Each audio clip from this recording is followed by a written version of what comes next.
It's a little late for tears, isn't it, Barbara? Even though you didn't know it was going to happen today, you've still had your whole life to prepare for it. Of course, you've gotten into the habit of not being prepared. And now it's a little late, isn't it?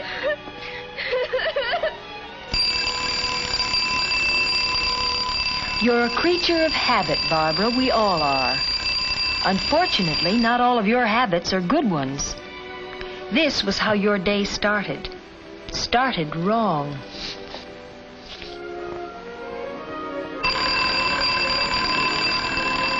Your neighbor, Helen, is a creature of habit, too. But she got up when the alarm went off.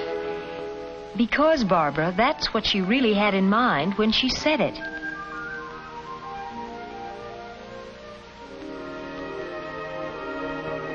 Helen has trained herself to know what she's going to do, in what order, and where the things are to do it with. She really doesn't have to think about it. She already knows what clothes she's going to wear today. As it turned out, it was a special day for Helen, too. But she makes a habit of being ready for special days. She starts by having a place for things and keeping them there.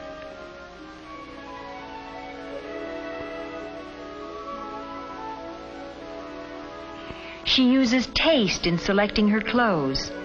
But more than that, she keeps them clean and mended. And she's able to match the right skirt with the right sweater.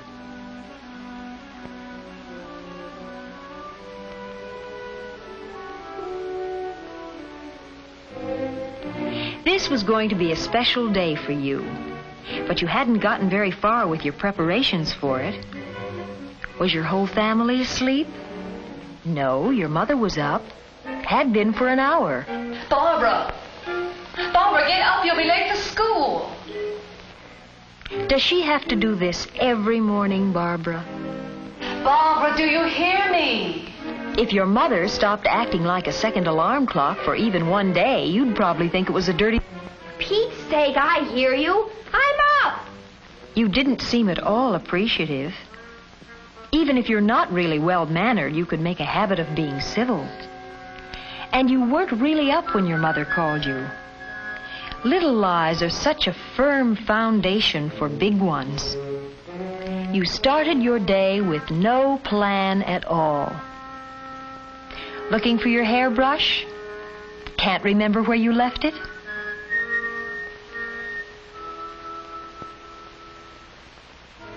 You forgot other important things today.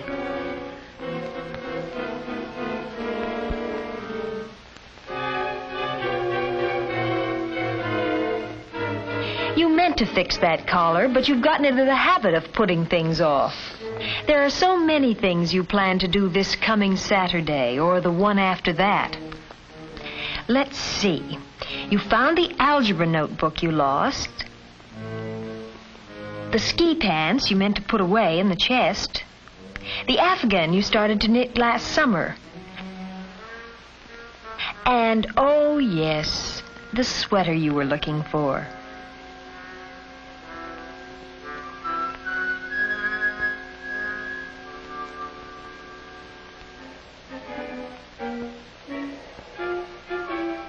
You decided to cover the spots on your sweater with a scarf.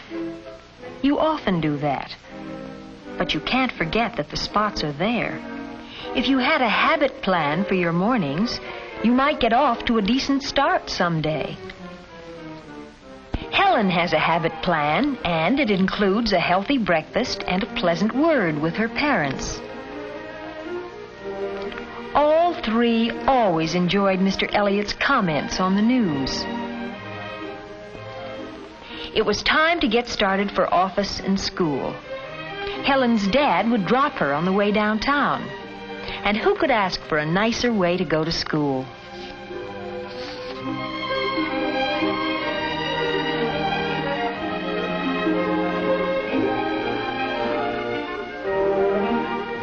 Your brother was ready, but your father couldn't wait for you. Or you could have driven to school with him. He used to enjoy that drive, too.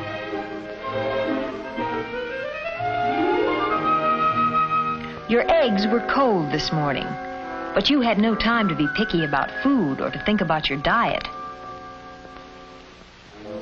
No time for milk or even to say good morning. No time for manners. You made a pretty picture with your rumpled skirt, your spotted sweater, and your hair in a tizzy.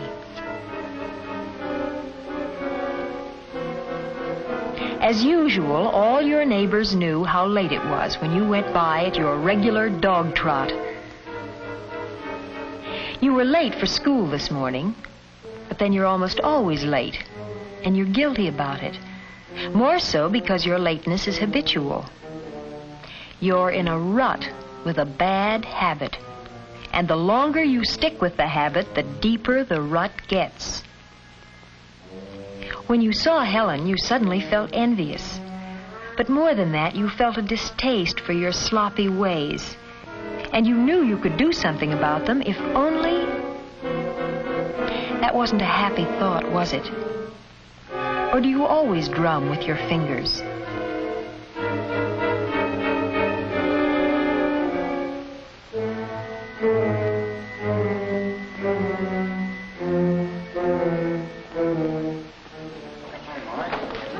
You were just chatting away with Helen when it happened, when the day suddenly turned into something special. You've never been friends with Ann Tolliver, and you've always wanted to be. Hi. Hi. Some of the crowd's coming over to my house right after school. Do you think you two could make it? Well, that'd be fun, Ann. I'd love to. Swell. Well, what do you say, Bobby? Sure, thanks. Okay, see you later. Bye. That'll be fun, won't it? Oh, yes. Bye. Each school year sees new groups forming, old ones reforming. Yours is a changing social world, and the opportunities to be part of it must be taken when they arise. You knew this afternoon that you were making a bad impression, and you knew how easy it is not to be invited again, and how quickly you can be left out of the crowd. You were embarrassed by your messy hair and the fingernails you had neglected to clean.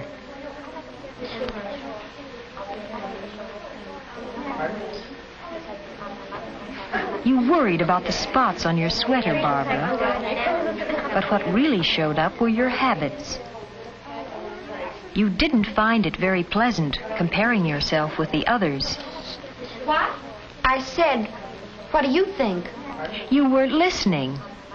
You seldom do. It's a habit of yours. I guess I don't know much about it.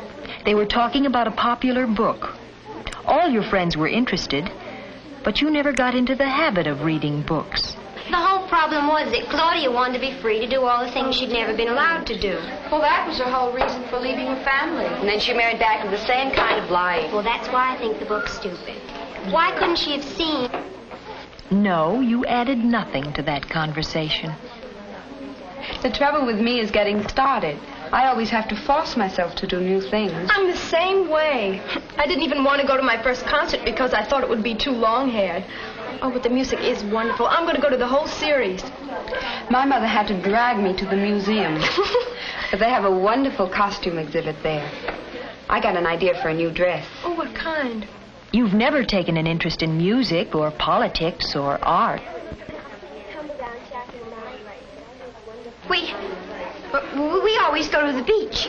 Every year we take a cottage at Eston. You've only been once. There's wonderful swimming and lots of boys. It's quiet where we go. And there are tennis courts at the hotels, too, and dances every weekend. That sounds grand. And it's just a short way to the city. You couldn't help interrupting, could you?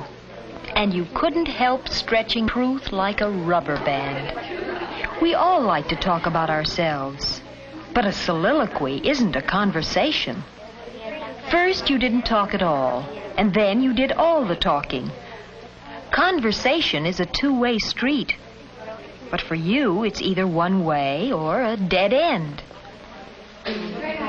Goodbye. I hope you had a very nice Thank time. you, I did. Bye. See you tomorrow. Goodbye, Barbara. I hope you enjoyed yourself.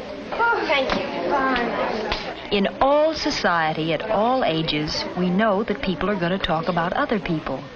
Unfortunately, our faults are often more discussed than our good points. And sometimes our good points are completely hidden by our faults. But perhaps worst of all is our own disappointment in ourselves and the remarks we imagine our friends are making about us. Gee, I think dirty fingernails are horrible. Maybe she felt shy. A spotted sweater isn't shyness. And bad manners are still bad manners no matter what you call them. Now, in your own room, the memory of this day stands between you and your whole pattern of behavior. Where will you start? Your complexion? That starts with soap and water and goes on to regular meals and the right kind of food. Your hair? It's more than just a shampoo when you happen to think of it. Your clothes? Not just cleaned when your mother takes them away from you, but a system of cleaning. For all a pattern, a network of habits. Helen checks her clothes for cleaning when she takes them off. That's a habit of hers. This morning, Helen took her skirt from the front of the closet. Tonight, she hangs it in the back. That's a habit, too. One on the plus side. It gives clothes a chance to hang, rests the fabric. Tonight, Helen makes a plan for tomorrow. A what to wear, what to do, when to do it, design for living. Helen has the habit of being ready for special days.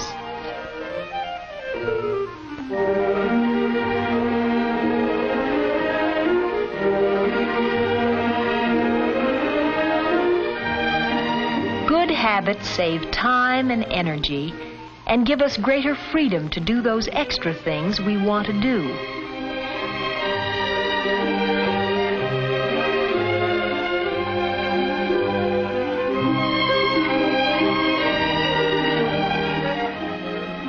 Yes, a good start.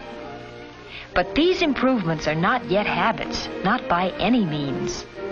They must happen again and again until they fit into the fabric of the days without conscious thought. If you try, really try, you can root out the poor, accidental habits and establish in their place the good habits approved by custom, accepted by society.